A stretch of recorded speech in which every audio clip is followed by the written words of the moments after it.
안녕하세요. 미래전략 세미나에 이어서 연수교육 멘토링의 자작을 맡게 된 서울예술대학교의 김광직 교수입니다. 오늘 멘토로서 참여해주신 분들은 2021 해외 한국어 방송 온라인 연수교육의 강연자로서 직접 강연을 진행해 주셨던 분들입니다. 오늘 멘토링에 일정상 강연에 참여했던 모든 분을 모시지 못한 점 참가자 여러분께 양해 부탁드리겠습니다. 그럼 오늘 참여해주신 멘토분들의 간략한 소개와 연수교육에 참여했던 간단한 소감을 들어보도록 하겠습니다. 먼저 해외 진출 방송 콘텐츠 제작 사례 중국판 런닝맨을 주제로 강연을 해주신 김주영 PD님이십니다. 네, 안녕하세요. 저는 그 예능 콘텐츠를 만들고 있고요. SBS를 거쳐서 지금 컴퍼니 상상이라는 제작사에서 일을 하고 있습니다. 만나 뵈서 반갑습니다. 네, 그럼 이어서 특수 촬영 기법 고프로 촬영법의 임세종 감독님의 소개를 받겠습니다. 네, 안녕하세요. 저는 SBS SDF 팀에서 촬영 감독으로 일을 하고 있고 고프로와 이제 레드불에서 콘텐츠를 제작하고 있는 임세종입니다. 반갑습니다. 네, 그럼 이번엔 라디오 콘텐츠 유통 및 홍보 방안의 박흥철 대표님이십니다. 네, 안녕하세요. 방송 제작사 하필왈리 미디어를 운영하고 있고요. 현장에서 학교 가르치고 연구하고 그리고 한국 방송통신 전파진흥원의 전신이었던 그 미디어 센터에서 시민들과 함께 라디오 제작하고 있는 박홍철이라고 합니다. 반갑습니다. 네, 그럼 마지막으로 위기는 곧 기회다 라디오의 미래의 김영우 PD님이십니다. 네, 안녕하세요. 저는 SBS 라디오에서 한 25년 정도 근무했던 김영우라고 하고요. 소감도 말해야 되나요? 소감도 짧게 해주시면 좋을 것 같습니다. 네, 혼자서 말을 하니까 너무 어렵더라고요. 그래서 재미가 좀 없었을 것 같다는 생각이 듭니다. 만나서 뵈서 반갑습니다. 네, 그러면 지금부터 강연자의 질의응답을 시작하도록 하겠습니다. 이번 온라인 연수교육 수강 후에 교육에 참가하셨던 분들께서 많은 질문들을 남겨주셨습니다. 그 중에서 몇 가지 질문을 저희가 선정하여 멘토분들에게 직접 질문을 드리도록 하겠습니다. 그럼 제 우측에 앉아 계신 김주현 PD님부터 순서대로 질문을 드리도록 하겠습니다. 그럼 첫 번째 질문은 네. 그 강의에서 중국의 예능 시장에 대해 간략하게 설명해 주셨는데 더 상세한 정보가 있을까요? 프로그램의 제작 환경이나 한국에서는 겪지 못하는 어려움과 편리함 등에 대해서 알고 싶습니다라는 질문입니다. 네, 일단은 제가 그 중국에서 런닝맨이라는 프로그램을 절강성 항저우에 있는 이제 절강위성이라는 방송국에서 같이 그 절강위성 PD들이랑 협업하면서 이제 제작한 경험을 바탕으로 말씀드렸던 것들인데요. 그 외에도 다른 위성이란 뭐 이런 경험들이 있어서 제가 좀 이런 얘기를 할 수 있을 것 같은데 뭐 이게 제 경험에 바탕한 거라서 이게 절대적인 이제 뭐 진실은 될 수는 없겠지만 그냥 제 경험을 바탕으로 말씀드리면 일단 어려움과 편리함을 물어보셨으니까 어려움부터 대답을 드리면 프로그램 제작에 있어서 가장 큰 어려움은 아무래도 이제 협업의 형태이고 같이 공동 제작을 하는 형태가 일반적이었기 때문에 지금은 사실은 중국에서 프로그램을 같이 하기가 조금 힘든 상황이긴 한데요. 당시에 이제 제작할 때는 협업의 형태, 공동 제작의 형태니까 아무래도 공동 제작이라는 것은 같이 만드는 거기 때문에 커뮤니케이션이 가장 중요한 것이자 어려움이었던 것 같아요. 커뮤니케이션이라는 거는 이제 언어적인 이제 커뮤니케이션도 있겠지만 제 생각에는 이제 결국 프로그램이 만들어질 때 이제 어떤 프로그램 안에 놓게 되는 어떤 뭐 예능 프로그램을 추구하는 어떤 재미와 의미 부분에 있어서 그 재미와 의미를 찾을 때 여러 가지 요소가 있겠지만 문화적인 요소가 굉장히 많이 고려가 되거든요. 근데 이제 저는 이제 중국에 있으면서 한국인으로서 외국 사람이 되는 것이고 제가 협업해서 만드는 프로그램은 우리나라에서 만든 포맷을 바탕으로 제작한 것이라 할지라도 중국 시청자들을 대상으로 하는 거기 때문에 반드시 이제 문화적인 어떤 불편함 이런 것들이 없어야 할 것인데 이제 그런 것들은 사실은 단기간에 체득하기가 굉장히 어려운 것이기 때문에 그런 부분에 대해서 굉장히 조심해야 하고 그 부분이 굉장히 어려운 점이었다라고 단적으로 말씀을 드릴 수 있을 것 같아요. 그리고 이제 중국 방송 환경에서 이제 한국 방송 환경과 이제 가장 큰 차이점이라고 하면은 제 생각에는 이제 우리나라는 프로그램을 일단 방송하고 그 다음에 책임을 지는 어떤 사후 심의의 바탕을 두고 있으면 중국은 이제 사전 심의 제도거든요. 그래서 사전에 이제 방송이 나갈 수 있을지 없을지가 굉장히 많은 이제 요인들 그리고 그거를 관할하는 이제 관할 부서들에 의해서 결정이 되는 거기 때문에 그 부분이 굉장히 이제 차이가 있었고 그 부분에서 굉장히 뭐 어려움을 느낀 적이 있었습니다. 그래서 일단은 단적으로 어떤 그 커뮤니케이션적인 부분과 사전 심의적인 부분이 조금 제가 여태까지 경험했던 프로그램 제작 환경과 많이 달라서 그 부분이 약간 어려운 점이라고 할 수 있겠습니다. 그리고 어떤 편리함이라고 하면은 글쎄요. 제가 그냥 중국에서 제작할 때 뭐가 편리할까에 대해서 생각을 해보면 중국이 단적으로 얘기하면은 제작 시스템이 뭐 과장하자면 이제 헐리우드 제작 시스템과 굉장히 유사한 측면이 있는데 이렇게 말하는 이유는 뭐냐면 중국은 이제 분기별로 프로그램이 들어가는 게 이제 미리 계획이 수립이 되고 그 분기별로 프로그램들이 들어가는 라인업이 발표되면서 그 프로그램 라인업에 따른 어떤 막대한 양의 이제 스폰서십들이 같이 겸해져서 이제 프로그램이 굉장한 자본과 함께 굴러가는 시스템이고 그렇기 때문에 지금 이제 우리나라도 이제 시즌제가 좀 정착이 많이 되고 있는데 중국은 이미 시즌제가 굉장히 이전부터 정착이 되어 있었고 그 시즌제라는 포맷은 시즌제라는 이제 방송의 형태는 굉장히 이제 방송이 약간 어떤 상품화와 굉장히 연결되는 어떤 일종의 컨텐츠가 제품화되는 형태의 것이라고 생각을 하거든요. 근데 이제 중국이 사회주의이긴 하지만 굉장한 또 상업적인 부분을 많이 추구하기 때문에 그런 형태가 이미 자리를 잡고 있었더라고요.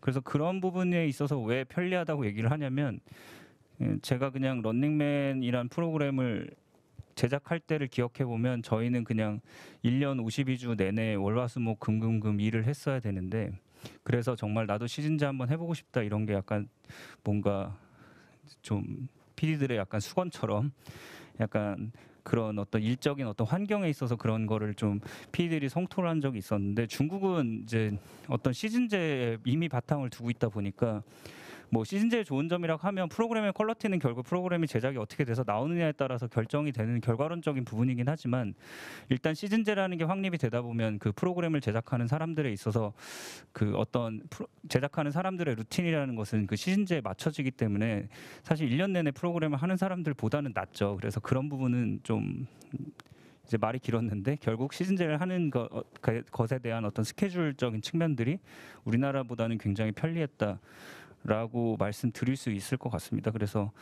일단 뭐 다른 여러 가지들을 짚을 수 있겠지만 그렇다면 너무 얘기가 길어질 것 같고 크게 얘기 드리면 어떤 어려운 부분은 뭐 커뮤니케이션적인 부분, 문화가 다른 부분, 사전적인 심의가 있는 부분, 그 편리한 점은 편리했던 부분은 시즌제가 이미 정착되어 있었기 때문에 제작자들이 어떤 그 시즌제 스케줄에 맞춰서 움직일 수 있는 분위기가 이미 만들어져 있어서 그런 부분은 굉장히 이제 제작자들에게 충분한 시간을 확보해주고 여유를 확보해줄 수 있는 점이 좋았다고 느꼈습니다. 네.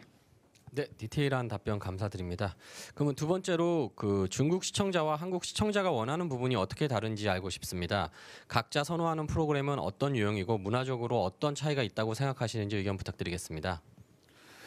이거는 저도 사실 알고 싶은 건데요. 항상 이제 시청자가 원하는 거를 뭔지 알아야 이제 좋은 PD가 될 텐데 저도 항상 이제 찾고 있는 부분인 것 같고 그냥 다만 제가 그냥 간접적인 어떤 데이터라든지 어떤 프로그램 뭐 선호도라든지 저도 이런 거로 사실은 판단하는 건데 뭐 중국 시청자들이 좋아하는 프로그램의 유형들을 보면 이제 뭐 크게는 이제 우리나라 지상파 프로그램 같은 어떤 위성들에서 만드는 프로그램과 그 다음에 지금 뭐 OTT나 웹 플랫폼의 프로그램들이 굉장히 이제 많이 제가 말씀드리는 건 다 예능 프로그램에 대한 것인데 그런 것들도 되게 많이 발전을 해서 그 지상파의 프로그램들은 아무래도 한국의 인기 있는 포맷들이 들어가서 그 포맷을 정식으로 수입해서 하거나 혹은 그것을 조금 뭐 일종의 모방을 해서 하는 것들이 인기가 많은 걸로 나와 있고요.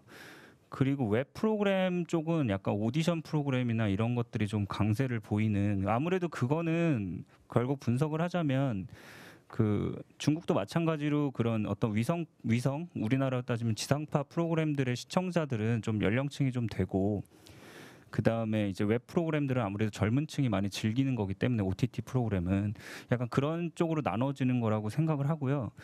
그 중국 시청자들이 그러니까 요약 정리하면은 그리고 한국에서 유행하는 포맷의 프로그램을 굉장히 좋아하는 부분이 있는 것 같습니다. 제 생각에는. 그래서 아직도 그 런닝맨을 바탕으로 만들어진, 지금은 이제 뭐 라이센싱이 끝난 걸로 돼 있는데요. 그 런닝맨을 바탕으로 만들어진 그 달려라란 프로그램이 아직도 굉장히 상위권에 있고, 그 달려라란 프로그램과 이제 앞에 하는 이제 왕패 대 왕패라는 프로그램이 있는데 그 프로그램이 굉장히 인기가 있는 걸로 알거든요. 그 다음에 이제 상해동방에서 하는 이제 무한도전이라는 프로그램을 약간 모방한 극한도전이라는 프로그램도 아직도 인기가 있는 걸로 알고 있고, 그래서 위성 프로그램들에서는 그렇게 한국에서 인기를 끌었던 포맷들의 프로그램들이 중국 시청자들도 여전히 좋아하고 있는 거를 확인할 수가 있고요. 웹 쪽에서는 오디션 프로그램들이 굉장한 강세를 보이고 있는 걸로 알고 있는데, 뭐 중국의 상황들이 사실은 굉장히 예측이 불가능하고 이게 정부의 정책에 따라서 많은 것들이 바뀌기 때문에 요즘은 오디션 프로그램들의 상황은 그렇게 좋지 않은 걸로 알고 있습니다. 일단은 투표라는 것을 기본 바탕으로 하고 있고, 어떤 그 아이돌을 추종하는 어떤 것들, 그 특정한 인물을 추종하는 것들을 좀 그 정부에서 약간 경계해서 그 오디션 프로그램에 대한 어떤 뭐 제재라든지 이런 게 많이 이루어진 걸로 알고 있어가지고요. 그런 오디션 프로그램들이 이제 제작하다가 중단되는 경우도 있고 뭐 이런 소식을 좀 접했어요. 그래서 그런 것들은 이제 아무래도 정부 정책에 따라서 많이 좌우가 된다. 하지만 그런 것은 이제 정부 정책에 따라서 좌우될 뿐, 결국 이제 시청자들이 선호하는 부분들은 약간 그런 부분은 한국에서 유명한 히트를 쳤던 어떤 포맷에 대한 프로그램에 대한 선호도, 그리고 어떤 인물이 계속 나오게 되는 어떤 오디션 프로그램, 새로운 것들에 대한 어떤 갈증, 그리고 첨단 기술에 대한 굉장한 이제 시청자들의, 중국 사람들 특유의 아니면 시청자들의 이제 갈증이 있는 걸로 좀 느꼈고요. 그리고 한 가지 더 덧붙이자면 중국에서 이제 어떤 그 때로는 그 외국인들은 이해하기 힘든 어떤 중국의 어떤 사상적인 거라든지 어떤 가족의 가치라든지 약간 이런 프로그램들에 대한 선호가 굉장히 뛰어나게 보일 때가 있다고 느꼈습니다. 그래서 그런 부분으로 좀 설명드리면 될 것 같습니다. 네, 뭐 중국에 대한 여러 가지 의견 감사드리고요. 이번에는 좀 직접 이제 제작에 참여했던 PD에 관련된 질문들인 것 같습니다. 예능 프로그램을 구성할 때 대본은 어느 정도까지 짜시는지 궁금합니다. 네, 이거는 제가 예능 PD로 이제 살아오면서 좀 때때로 많이 받는 질문인데요.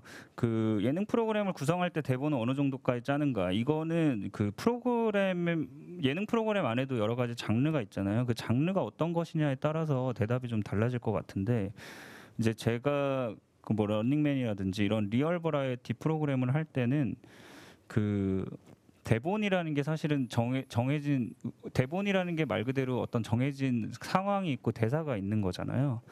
근데 리얼 버라이어티 프로그램의 대본은 사실은 그 예시 대사가 있을 뿐, 어떤 그 상황에 대한 그 예시 대사와 상황에 대한 제한이 있을 뿐, 그 예시 대사대로 사실 녹화가 되지는 않죠. 당연히 저희도 그걸 알고 어떤 대본을 구성하는데, 어떤 상황들이 펼쳐지면 이런 얘기를 할 것이다라는 어떤 예시적인 대본일 뿐이지, 그 대본을 고지고대로 사실 연예인들이 하지도 않을 뿐만 아니라 하지만 저희는 그 대본을 통해서 저희가 어느 정도의 재미를 뽑아낼 것인지 어느 정도 의외성이 생기면 대처를 할 것인지에 대한 예측을 하는 것이고 그래서 리얼 버라이티 프로그램 같은 경우는 대본이라는 게 대사 바이가 아니라 어떤 상황적인 어떤 우리가 상황을 어떻게 틀을 어떻게 짤 것인가에 대한 대본이 되는 것이죠. 그래서 대본을 어느 정도까지 짜느냐 하면은 리얼 버라이티는 약간 그렇게 짠다라고 보시면 될 것 같고요. 그 다른 것들은 사실은 뭐 코미디 프로그램이라든지 뭐 이런 것들은 애드립이 있긴 하지만 대체로 다 저희가 예측 가능한 범위 내의 대본을 촘촘하게 다 구성해서 이루어지기 때문에 여러분들이 궁금해하는 대본은 사실 리얼 프로그램에서 대본이 있냐 약간 이런 부분일 것 같은데 리얼한 뭐 버라이티 리얼 관찰 프로그램은 어느 정도 제한하는 상황이라든지 어느 정도 뭐 사람들의 스케줄에 따른 어떤 예측되는 뭐 타임라인에 따른 상황적인 대본이 있을 뿐 그 안에서 펼쳐지는 어떤 대화는 그 상황에서 자연스럽게 이루어지는 걸 담아야 그것이 리얼이고 당연히 그게 이제 대본에 들어갈 수가 없죠. 이게 찍히면서 이제 만들어지는 거기 때문에 그 예능 프로그램의 대본은 약간 이렇게 되는구나라고 이해해 주시면 될 것 같습니다. 네, 그럼 이번에는 그 제작비 관련된 질문인 것 같은데요. 예산이 여유롭지 않은 경우에 꼭 남겨둬야 하는 부분과 포기해도 괜찮은 부분은 어떤 것이라고 생각하시는지 답변 부탁드리겠습니다. 이거는 글쎄요.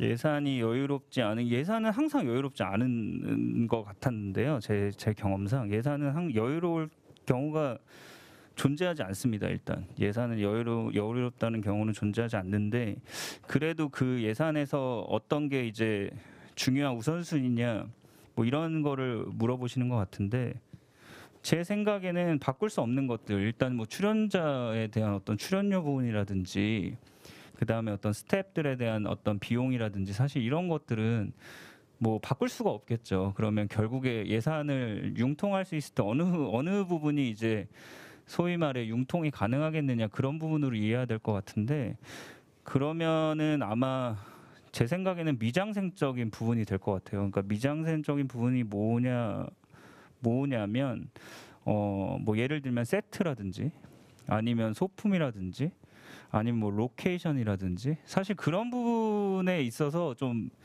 사실은 뭐 고통스러운 포기를 하는 거죠. 어떤 일종의 고통스러운 포기를 하는 거고 뭐 세트적으로 뭐 예를 들어서 자동으로 이루어지는 뭔가 장치가 필요하다면 그런 부분을 수동으로 바꾼다든가 아니면 뭐 2층으로 만들어야 될 거를 1층만 만든다든가 뭐 이런 식으로 사실은 포기를 해야 되겠죠. 그래서 이 대답이 충분히 대답이 될진 모르겠는데 그런 식으로 포기를 했던 것 같습니다. 네, 감사합니다. 그 마지막 질문입니다. 그 예능 프로그램에 참여하는 출연진들과 갈등이 있었던 적이 있었는지 그런 경우에 혹시 어떻게 해결하셨는지 개인적인 에피소드를 물어보는 것 같습니다.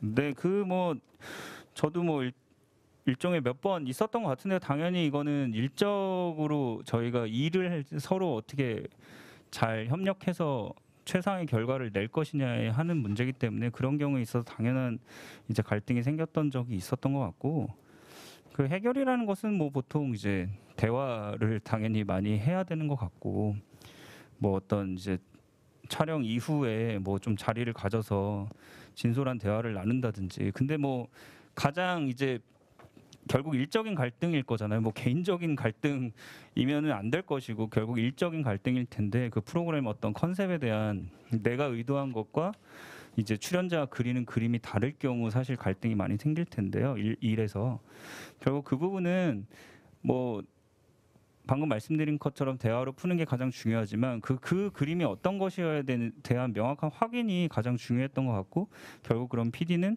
프로그램으로 말하고 보여주는 사람이니까 결국 프로그램으로 이렇게 보여줬을 때 그 출연자의 갈등이 해결되거나 아니면은 그거 부분에 있어서 더 많은 대화를 하고 어떤 방향으로 나아가자고 하거나 뭐 그런 식으로 풀어갔던 것 같습니다. 네. 네, 김주영 PD님 상세한 답변 감사드립니다.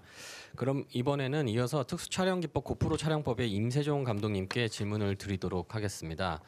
첫 번째로 고프로 촬영을 나가실 때 보통 몇 대의 카메라를 준비하시는지.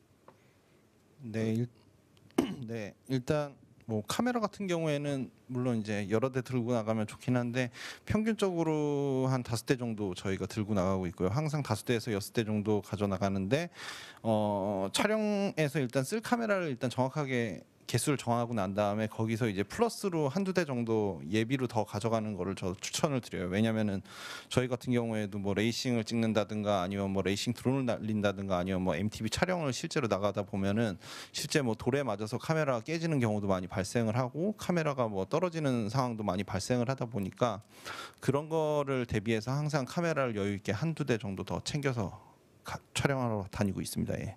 네, 감사합니다. 그럼 두 번째는 고프로를 가장 효율적으로 사용하는 촬영은 어떤 것이라고 생각하시나요? 근데 일단 뭐 가장 효율적으로 촬영하는 거는 일단 몸에 부착을 한다든가 어디다가 마운트를 해가지고 부착을 해서 촬영하는 게 가장 좀 효율적인 촬영인 것 같아요. 왜냐면은 일반 카메라가 담을 수 없는 앵글들을 담기 위해서 뭐 머리에다가 부착을 한다든가 아니면 몸에 부착을 한다든가 아니면 뭐 자동차 같은 경우에도 차량 옆에다가 뭐 이제 뭐 석션 같은 걸 달아가지고 카메라를 달아가지고 마운트를 한다든가 아니면은 뭐 MTB 같은 경우에도 뭐 바이크 뒤에다가 안장에다가도 부착을 해가지고 앵글을 만들 수가 있거든요. 그렇기 때문에 일반 카메라가 담을 수 없는 그런 어떤 특정한 곳에다가 좀 부착을 해가지고 촬영을 하는 거가 훨씬 더 이제 효율적인 촬영인 것 같습니다. 네, 그럼 이어서 세 번째 질문입니다. 그 고프로 촬영 장면을 찍을 때는 예산하고 인력 분배는 어떻게 되는지 궁금합니다. 이게 예산은 좀 많으면 많을수록 좋은데 저희도 뭐 이게 상황과 조건이 있다 보니까 근데 보통 평균 뭐 프로그램 뭐 저희가 뭐 이제 고프로에서 제작하는 뭐 오리지널 컨텐츠라든가 이런 거 제작할 때 기본적으로는 3명 정도는 나갈 수밖에 없거든요. 왜냐면은 한 명은 뭐 카메라 체크하는 사람 한 명이 있어야 되고 두 번째로 이제 한 명은 이제 마운트 이제 카메라를 어디다 부착을 해야 될지 그런 것만 세팅을 해야 되는 사람이 있을 거고 세 번째 같은 경우에는 이제 전반적인 이제 이 뭐 소통이라든가 플로어를 담당할 사람이 있어야 되기 때문에 최소한 저희가 실제로 촬영을 나가면 한 3명 정도 나가고 있습니다. 네, 감사합니다. 그러면 뭐 감독님께는 계속해서 제작 관련된 디테일한 질문들이 가고 있는데요. 그 감독님이 촬영하셨던 카메라 앵글 중에서 가장 잘 만들었다고 생각하는 작품 예시는 어떤 게 있을까요? 이거는 저희 그 강의 때 했었던 제가 내용인데요. 이 내용 같은 경우에 제가 이제 고프로에서 하는 밀리언 달러 챌린지라는 그 콘테스트가 있었는데 거기서 제가 우승했었던 클립 중 하나인데 머리에다가 이제 MTB 탈고 나면서 이제 머리 위에다가 이제 마운트를 달아가지고 이제 360도로 이렇게 돌면서 보여주는 앵글이 있었었거든요. 수업을 들으신 분들은 아실 텐데 그 앵글이 제가 봤을 때는 그때 당시에 되게 상황에 맞게끔 잘 만들었던 앵글이었던 것 같아요. 예. 네, 감사합니다. 그러면 뭐 비슷한 질문이긴 한데요. 고프로를 메인으로 촬영하는 대표적인 장면은 어떤 게 있을까요? 그리고 또한 메인 촬영과 서브 촬영의 차이가 궁금합니다. 근데 메인으로 촬영했던 콘텐츠들 같은 경우에는 뭐 예를 든다면은 저희가 뭐 유튜브로 나가는 콘텐츠들 같은 경우에 특히 이제 자동차 유튜브들 같은 경우에는 이제 뭐 카메라를 이제 들고 차 안에 타거나 막 이렇게 하는 게 되게 어렵다 보니까 그런 촬영을 할 때는 대부분 이제 카메라 뭐 창문에다가 부착을 한다든가 아니면 뭐 저희 뭐 레이서들 머리 옆에다가 직접 이제 카메라를 바로 옆에서 마운트를 해가지고 실제로 이걸 보는 느낌, 내가 이 차를 운전하는 느낌을 만들어 준다든가 할 때 뭐 그런 촬영을 할 때 좀 많이 사용을 하고 있고요. 저희 같은 경우도 이제 메인 촬영과 이제 서브 촬영의 차이에 대해서 얘기를 하셨는데 메인 촬영 같은 경우에는 방금 전에 얘기했던 뭐 그런 컨텐츠들이 될 수 있겠는데 그리고 이제 서브 촬영 같은 경우에는 뭐 예를 든다면은 제가 최근에 했던 것 중에서는 이제 뭐 드라마 촬영이 들어가는데 드라마에 들어가는 이제 VFX 흔히 말하는 이제 합성에 들어갈 소스들을 촬영을 해야 되는데 요즘에는 뭐 차량에서 뭐 대화하는 씬이라든가 이런 거를 만들 때 이제 도로에서 달리는 씬을 이제 뭐 전체적인 배경을 뭐 카메라로 이렇게 담아준다든가 할 때는 뭐 카메라를 이렇게 서브로 이제 뭐 한 10대 정도 이렇게 마운트를 해가지고 마치 이제 저희가 이제 풍경만 따로 담고 실제 차 안에서 찍는 촬영 같은 경우에는 뭐 크로마키로 촬영을 한다든가 그런 식으로도 뭐 서브 촬영을 많이 할 수도 있고요. 아니면은 저희가 촬영을 할 때 뭐 어디다가 실제로 이제 뭐 ENG가 됐던 아니면 뭐 임의적인 카메라가 촬영하는 컷에서 저희가 뭐 고프로만이 담을 수 있는 앵글들, 뭐 예를 든다면은 뭐 1인칭 시점 같은 경우나 아니면은 뭐 어디다가 마운트를 해가지고 어디다 부착을 해가지고 나가는 앵글로 촬영을 할 때 그럴 때 이제 서브로 촬영을 많이 하고 있습니다. 네, 감사합니다. 그 마지막 질문입니다. 지금까지 촬영해보지 못한 장면 중에서 추후에 고프로를 이용해서 촬영에 도전해보고 싶은 영상이 있으신가요? 저 같은 경우에는 뭐 지금 현재 이제 익스트림 스포츠 쪽 촬영은 워낙 많이 해봐가지고 이번에는 이제 좀 뭐 저희가 전혀 담을 수 없는 뭐 예를 든다면은 뭐 카메라가 뭐 우주 촬영할 때 촬영을 한다든가 아니면 뭐 전투기 같은 데다가 저희가 한번 부착을 해서 촬영을 하는 프로젝트를 한번 잡아보려고 했다가 캔슬이 되긴 했었었는데 그런 프로젝트를 다시 한번 좀 도전해보고 싶습니다.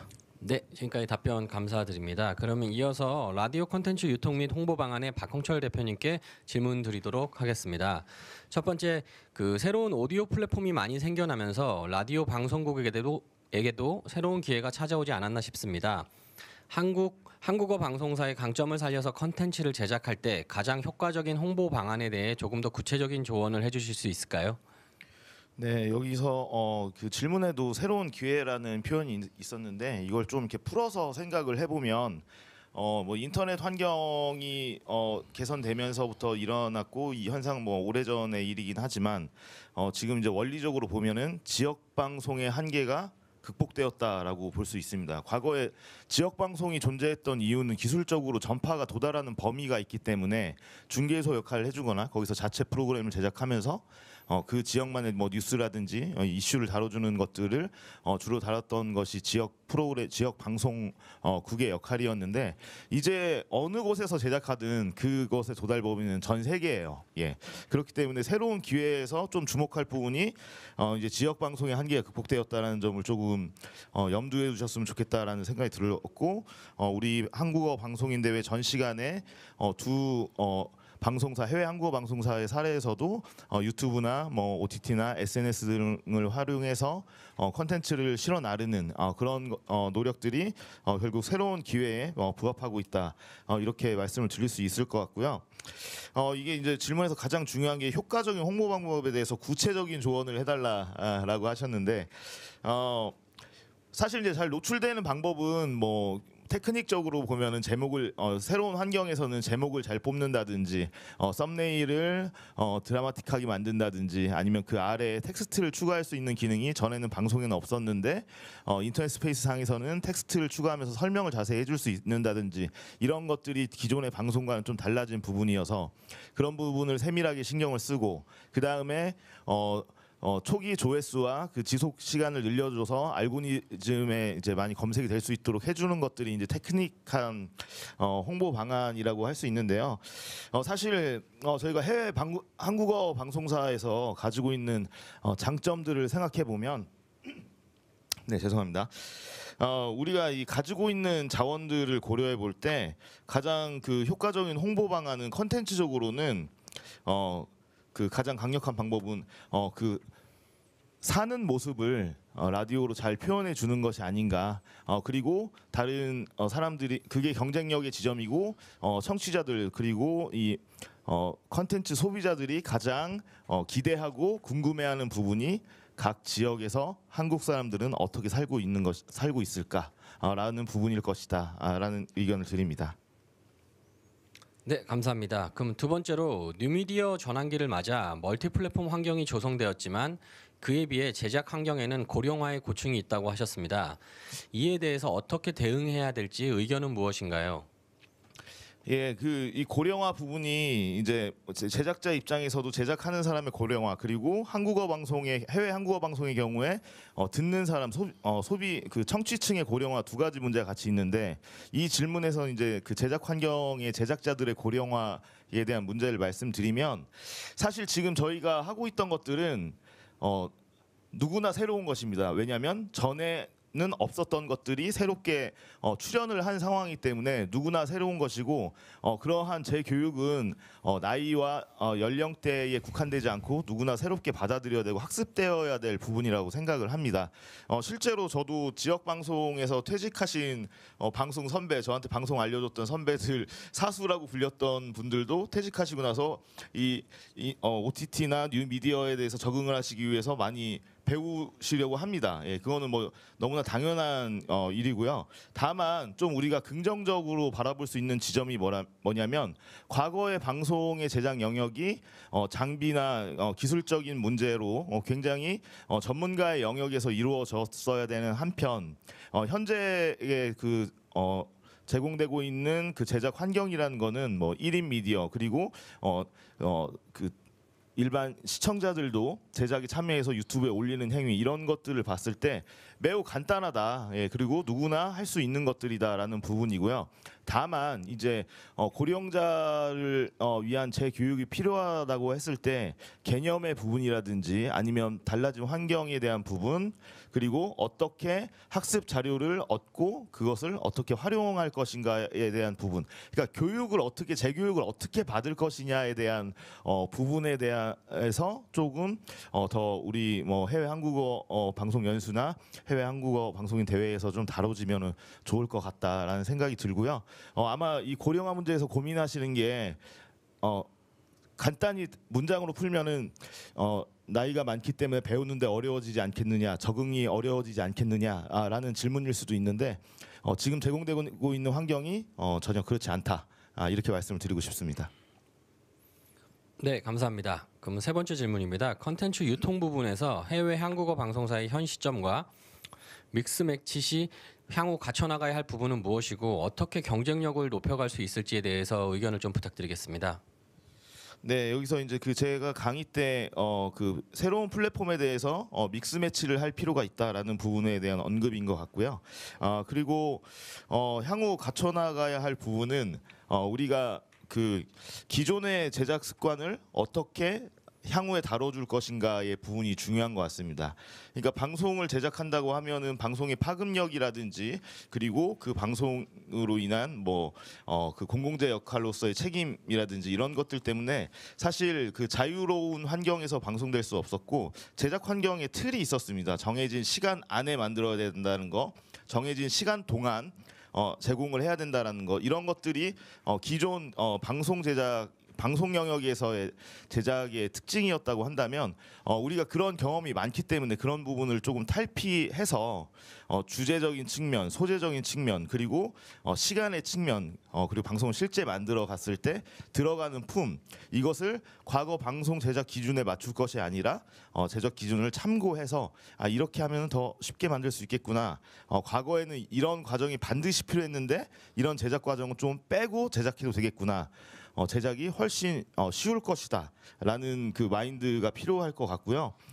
그리고 실제로 콘텐츠 유통에서 중요한 부분이 어떻게 노출되어지고 소비자들과 어떻게 접점을 이루느냐인 건데 정말 안타깝게도 인정하기 싫지만 현실인 것이 잘 만드는 것보다 많이 만드는 것이 우월하더라라는 부분입니다. 그래서 시도할 때 어렵게 좀 두려움을 좀 극복을 하시고요. 그리고 우리가 만들던 그 관습에서 이 정도 수준은 나와주는데 이게 방송이야, 이게 컨텐츠야라는 그런 자기 검열보다는 이번엔 이렇게 만들어 보면 어떨까, 이렇게도 만들 수 있겠구나 하는 경험을 늘려가시는 것이 중요하다고 생각합니다. 네, 감사합니다. 그 네 번째 질문입니다. 오디오 플랫폼에 있어서 미래의 소비 형태는 어떻게 될 것이라고 예측하시나요? 어떤 태도로 변화를 받아들이고 대비해야 할까요? 네, 심각하게 생각해 볼 문제는 아닌 것 같고요. 지금 보면 들리는 유튜브의 시대가 도래했다 이렇게 봅니다. 라디오가 가지고 있는 그런 보조적인 매체로서의 그 활동 그리고 그 과거에는 그 컨텐츠라고 하면 모바일 컨텐츠라고 하면 영상의 컨텐츠가 폭발적으로 증가했는데 거기서 외면받았던 오디오 컨텐츠가 이제는 사람들의 그 사용 경험을 통해서 귀를 열어두고도 들을 수 있구나라는 부분들이 이제 경험이 증가하면서 들리는 유튜브의 형태로 갈 것이다라는 게 1차원적인 생각이라고 한다면 이 이후에는 기술적으로는 인공지능과 결합한 오디오 컨텐츠의 모습이 미래의 모습이 될 것 같다. 제작 환경에서도 글의 자료를 조사한다든지 그리고 MC가 DJ나 아나운서가 그 멘트를 원고를 읽는다든지 그리고 그걸 편집하는 방법이라든지 이런 게 AI에서 좀 바뀌어질 것이라는 생각이 들고 기본적으로는 우리는 들리는 유튜브의 시대에 대비를 해야 된다라는 입장을 가지고 있습니다. 네, 요즘에 최근에 뭐 TTS라든지 다양한 음성 인식들이 발전하고 있는데 그 부분에 대한 예측해 주신 것 같고요. 뭐 요즘 들어서 최근에 뭐 클럽하우스라든지 다양한 플랫폼들도 생겨나고 있기 때문에 그 부분에 대한 대비도 필요해 보입니다. 그럼 마지막 질문 드리겠습니다. 뉴미디어가 넘치는 미디어 변혁 시대에도 라디오만의 강점이 어떤 게 있을까요? 네, 아마 라디오 제작하시는 분들은 아까 한국인 방송사를 운영하시는 분들이 자부심과 그런 기여하는 바에 대한 그런 뿌듯함 이런 걸 가지고 계시는 것처럼 라디오 제작하는 사람들은 라디오를 지키고 있다, 라디오를 만들고 있다라는 거에 대한 그런 비슷한 감정은 다 가지고 계실 겁니다. 라디오의 강점 제작자 입장에서 보면은 이게 아무래도 공감과 감수성의 매체이기 때문에 문학적 성취를 이룰 수 있다라는 부분인 것 같아요. 아마 다들 공감하시지 않을까 생각이 되고요. 콘텐츠 소비자인 그 청취자들 입장에서는 라디오만의 가장 큰 강점은 아무래도 이 비대면 시대에 외로움을 달래줄 수 있는 매체는 라디오지 않나. 왜냐하면 비대면이라는 상황에서의 편리함, 사람을 대하지 않았을 때의 그 생략되는 과정들, 거추장스러운 것들 이런 것이 소거된 상태에서 결국 소거되고 했을 때 반대편에 남는 것은 어떻게 보면 좀 외로움이라는 것 같아요. 근데 그런 것들을 라디오는 달래줄 수 있다. 왜냐하면 사람들이 귀로 듣고 그 귀로 들은 내용을 머릿속으로 이미지화하면서 상상을 하고 있기 때문에 그리고 라디오의 주된 내용은 음악과 이야기, 그 사람의 목소리이기 때문에 충분히 외로움을 달래주는 매체로서 작용을 할 수 있을 것이다. 그래서 라디오가 가진 그런 그 매력이 결국에 강점이다. 이렇게 말씀드리고 싶습니다. 네, 감사합니다. 이어서 위기는 곧 기회다 라디오의 미래의 김영우 PD님께 질문 이어서 드리도록 하겠습니다. 첫 번째 질문입니다. 실시간 생방송 라디오와 팟캐스트가 구체적으로 어떤 점이 좀 다를까요? 근데 이제 그 실시간 라디오는 기본적으로 뭐 전파를 타고 나간다고 봐야 되지 않겠습니까, 그죠? 그래서 이제 우리가 이제 그걸 RF라고 하는데 RF 방식으로 나가다 보니까 그 금방 말씀하신 박 대표님이 말씀하신 대로 그 도달하는 지역이 이제 좀 제한돼 있고 그리고 뭐 어떤 그 상황에 따라서 좀 접근이 좀 힘들 수 있는데 사실 그 팟캐스트나 이런 것들은 언제든지 이제 접근이 가능하고 그러니까 인터넷만 가능하면 이제 가능하니까 그런 부분들이 좀 차이가 있고요. 그리고 뭐 좀 다 같이 엮어서 말씀을 드리자면 그러니까 저기 라디오는 기본적으로는 만드는 데 있어서 조금 뭐 제한들이 있지 않습니까? 그러니까 뭐 기본적으로 방송법이라는 이런 거에 대해서 좀 제약을 받기도 하고 그다음에 이제 그 만들 때도 그 어떤 절차를 거쳐서 이제 주로 만들게 되거든요. 근데 이제 팟캐스트는 이제 그런 제한이 좀 없고 뭐 자유롭게 좀 만들 수 있다는 것 그런 부분들이 좀 차이가 있을 것 같고 팟캐스트는 거기다가 어떤 주제의 제한도 좀 별로 없다고 봐야 되거든요. 그러니까 심지어 이제 라디오는 뭐 방송 심의를 좀 받다 보니까 거기에 대해서 이제 할 수 있는 얘기라든지 뭐 그 좀 쓸 수 있는 단어라든지 이런 제한도 좀 있는데 반해서 팟캐스트는 이제 그런 것들이 좀 없죠. 그래서 심지어 욕설도 가능하고 음담 패설도 가능하고 그래서 좀 더 자유로운 그런 것들이 이제 팟캐스트의 특징이라고 좀 할 수 있을 것 같습니다. 네, 두 번째 질문 드리도록 하겠습니다. 앞으로 라디오 콘텐츠 시장에 있어서 가장 큰 장애물은 무엇이며 이를 넘어서기 위해서는 어떤 노력이 필요하시다고 보시나요? 이게 이제 제도적인 측면이 좀 있을 수가 있고 뭐 내용적인 측면이 좀 있을 수가 있는데 제도적으로 본다면 컨텐츠를 만드는 데 있어서 이제 기본적으로는 어떤 제작비라든지 이런 것들이 좀 필요할 것 같고요. 제작비의 어떤 부분이 좀 있을 것 같은데 지금 현재 이제 광고라든지 이런 것들이 이제 좀 많이 줄어들고 있는 편이고요. 그리고 그 뭐 다룰 수 있는 그러니까 내용적인 측면에서는 다룰 수 있는 그 폭이 좀 제한돼 있다 보니까 그런 부분에 대해서 이제 좀 많은 제약이 있는데 만약에 이제 그 도움이 될 수 있는 컨텐츠라고 하면 지금 저희들 쪽에서는 어떤 시사적인 부분들, 시사 교양적인 부분들에 대해서는 좀 가능성이 좀 있어 보인다 그렇게 판단하고 있습니다. 네, 감사합니다. 꾸준히 인기 있는 라디오 콘텐츠를 만들기 위한 팁이 어떤 게 있을까요? 그러니까 이것도 어떻게 보면 좀 모범적인 대답은 뭐 좀 소통할 수 있는, 그러니까 청취자가 원하는 것들이 무엇인지 이런 걸 파악해서 소통할 수 있는 그런 것들을 얘기할 수 있다고 얘기할 수 있겠는데, 근데 좀 그런 원론적인 대답 말고 정확하게 얘기를 한다면 요즘 이제 사람들이 뭐라는 게 뭘까, 그렇게 보면 저는 그 앞에 박 대표님 좀 다 얘기를 하셨는데 그 외로움인 것 같거든요. 외로움에 대해서 이제 사람들이 그 좀 어떻게 외로움을 달랠 수 있는 그런 것들을 좀 줄 수 있는가, 그런 것들이 제일 큰 것 같고요. 두 번째는 그 팟캐스트나 이런 것들을 보면 다양한 주제가 있는데 그 중에서도 저희들이 파악을 했을 때는 좀 사람들이 필요한 지식들 있지 않습니까?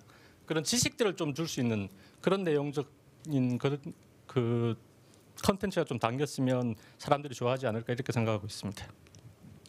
네, 감사합니다. 김용호 PD님께서는 미디어 빅뱅 위기가 기회라고 말씀하셨는데 구체적으로 한국어 방송국에서 적용 가능한 전략이나 방안은 어떤 게 있을까요? 그러니까 이게 위기는 기회라고 얘기했던 거는 지금 이제 다양한 이제 그 변화들 속에서 저희들이 찾을 수 있는 것들이, 그러니까 좀 저희들이 활용할 수 있다는 그런 측면에서 이제 기회라고 했었고요. 하지만 또 그 기회란 게 어떻게 보면 그냥 위기에서 이제 그러니까 좀 소멸할 수 있다는 그런 측면도 될 것 같습니다. 그래서 한국어 방송에서는 저는 그런 것들을 좀 생각했었거든요. 그 우리나라 사람들이 과연 어떤 측면에 있어서 좀 뛰어난 부분이 있을까, 그런 부분들에 대해서 이제 얘기를 좀 했으면 좋겠고, 우리나라 이제 역사라든지 이런 왜 K 컨텐츠가 요즘 인기가 있으니까 그런 부분들에 대해서 좀 많은 내용들을 좀 담았으면 좋겠다는 그런 생각을 했습니다. 네, 감사합니다. 지금까지 네 분의 의견을 들어봤습니다. 그런데 이제 마지막으로 제가 좀 말씀드리고 싶은 건 사실 해외 한국어 방송을 하시는 분들이 사실상 자긍심을 가지고 저희의 정체성을 높이기 위해서 많은 노력을 해주시고 계십니다.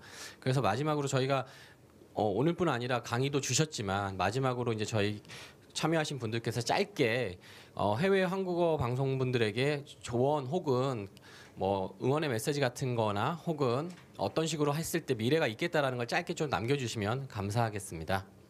그러면 제 맨 좌측에 계시는 박홍철 대표님부터 부탁드리도록 하겠습니다.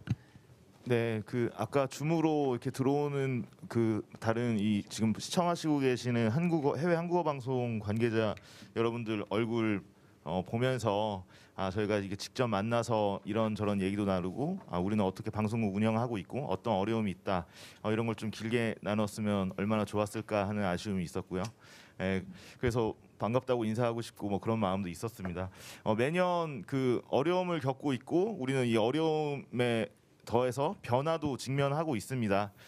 그렇지만 아까도 사명감이라는 그 말씀을 많이 하셨는데, 그 사명감에 대한 부분은 정말 큰 부분인 것 같고요. 그리고 해외에서 이렇게 한국어 방송사를 운영한다는 것은 많은 사람들한테 정작 그 현지에 계신 분들은 속도 모르는 얘기라고 하겠지만 많은 분들한테 엄청난 부러움이기도 합니다. 그래서 그런 부분들 좀 잘 생각을 해주시고 우리 한국어의 그 잊혀지지 않는 한국어 그리고 해외에서 우리나라의 문화의 전파의 역할 이런 것들에 대한 것들 충분히 감사드리고 자부심 느끼셔도 되고 그리고 어느 기회라도 저도 지속적으로 좀 많은 도움을 드리고 싶다 그런 생각을 합니다.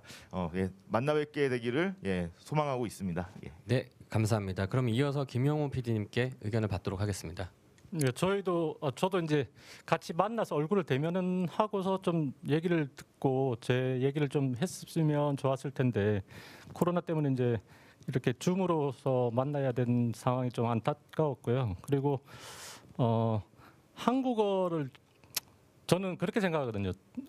다른 언어들보다도 더 뛰어난 언어다. 그거에 대해서 이제 한국어 방송을 하고 계시는 분들이 이제 좀 자긍심을 갖고 거기에 대해서 이제 많은 세계의 이제 동포들에게, 그러니까 다른 분들에게 알려줬으면 좋겠다는 그런 생각을 하고 있습니다. 네, 감사합니다. 그럼 김주영 PD님께 의견 받겠습니다. 네, 뭐 저도 짧지만 뭐 해외에서 방송을 뭐 해본 경험이 있고 해서 지금 하시는 분들이 굉장히 뭐 힘든 점도 있을 것이고 하지만 그 하시면서의 어떤 재미와 뭐 나름의 이제 의미가 있기 때문에 저희가 항상 방송에 대기하는 재미와 의미를 찾기 위해서 계속적인 이제 한국 방송을 하고 계실 텐데 그 지금 저희가 뭐 많은 방송 환경 변화와 어떤 기술적인 변화와 이런 것들을 뭐 체감하고 있고 콘텐츠가 굉장히 많은 시대에 살고 있긴 하지만 뭐 본질적으로 이제 프로그램이라는 것은 결국 공감하는 시청자가 있고 그거에 따라서 어떤 크나큰 이제 파급력을 줄 수 있는 게 이제 프로그램의 본질이라고 생각하기 때문에 지속적으로 뭐 좋은 의미를 전달하는 컨텐츠를 만드신다면 분명히 거기서 이제 재밌는 방송의 의미도 동시에 찾으실 수 있지 않을까 싶습니다. 그래서 뭐 같은 길을 걸어가시는 저희와 같은 길을 걸어가시는 거니까 앞으로도 뭐 좋은 방송으로 서로 만날 수 있었으면 좋겠습니다. 네, 감사합니다. 임세종 감독님 말씀 부탁드리도록 하겠습니다. 네, 오늘 만나 뵙게 돼서 다들 반가웠고요. 그리고 뭔가 콘텐츠 제작하는 데 있어서 결국에는 이제 재밌게 많이 촬영을 해보셨으면 좋을 것 같아요. 고프로 같은 경우에도 뭐 고프로 유튜브라든가 아니면은 뭐 기타 다른 채널들 통해 가지고 다른 많은 영상들이 좀 많이 올라와 있거든요. 그런 데서 보면서 이제 뭐 다양한 앵글들도 많이 좀 참조해 보시면 좋을 것 같고요. 그리고 본인이 생각해서 좀 신기할 만한 컷들을 좀 많이 만들어 보셨으면 좋을 것 같아요. 네, 이상입니다. 네, 감사합니다. 지금까지 해외 한국어 방송 온라인 연수교육 강연자분들과 궁금한 점을 물어보는 시간을 가져보았는데요. 수강생 여러분들의 궁금증이 해결되는 시간이 되었기를 바랍니다. 오늘 이 자리에 참여해주신 멘토분들과 참가자분들에게 다시 한번 감사드립니다. 네, 교육 연수 멘토링 시간이 끝났습니다. 이 뉴미디어 시대 콘텐츠, 여러분 기술을 더 이상 기대하기보다는 기존에 만들어진 플랫폼에 빨리 올라타서 새롭고 다양하고 재밌는 콘텐츠를 누가 만드느냐가 관건인 것 같은데요. 이렇게 기술은 발전하고 있지만 콘텐츠, 사람이 만들고 사람이 보고 듣습니다. 이 TV에서는요. 네. 정부 정책이나 사회 변화와 더불어서 시청자 니즈, 그리고 첨단 기술에 대한 소비자의 갈증이 있다는 점, 그리고 라디오에서는 이 삶을 통해서 여러분들의 목소리로 외로움과 또 삶의 이야기를 나눌 수 있으면 그것이 소비자들이 원하는 점이 아닐까 싶습니다. 그리고 우리가 제작 환경에 있어서는 미장센과 또 고프로와 같은 섬세한 작업도 필요하다는 점 여러분들이 꼭 기억해 주셨으면 좋겠고요. 11월 5일까지 해외 한국어 방송인 네트워킹 정시 상담회는 계속해서 열릴 예정이니까요. 여러분들께서 차세대 미디어 주간 해외 한국어 방송 교류관 홈페이지를 통해서 해외 한국어 방송사 및 국내 방송사 홍보 자료를 확인하시면서 계속해서 끝까지 관심 가져주시기 바랍니다. 여러분 해외에서도 이렇게 끝까지 함께해 주셔서 진심으로 감사드립니다. 고맙습니다.